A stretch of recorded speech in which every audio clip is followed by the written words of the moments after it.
In today's video, I'm going to teach you how to add a Mailchimp signup form in Blogger. If you want to grow your email list directly from your blog, adding a signup form to your Blogger site is a simple and effective way to do it. In this walkthrough, we'll place your Mailchimp form into a gadget area in Blogger so visitors can subscribe from places like your sidebar or footer. To get started, open your Blogger dashboard. Once you're inside your site settings, look over to the left-hand menu and click on Layout.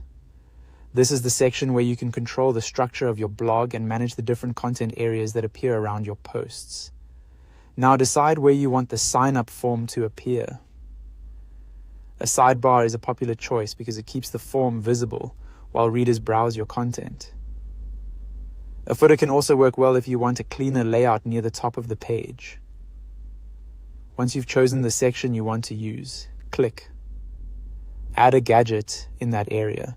A window will open showing the available gadget types. Scroll down until you find the HTML/JavaScript gadget, then select it.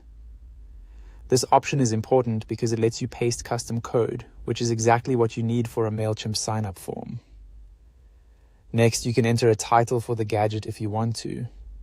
This part is optional, but something simple like newsletter or subscribe can help visitors understand what the form is for.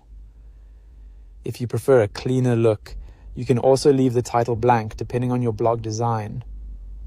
After that, paste your copied Mailchimp HTML code into the content box.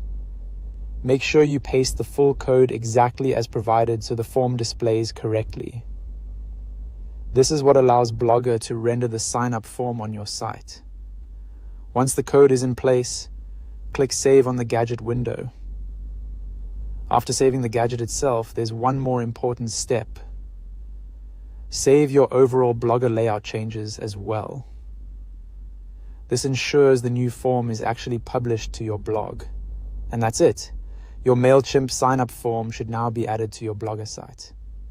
As a quick tip, it's always a good idea to preview your blog afterward and test the form to make sure it appears in the right spot and works as expected. If the styling looks slightly off, that usually comes down to the default Mailchimp code and your Blogger theme. But the form should still function properly. That's how to add a Mailchimp signup form in Blogger.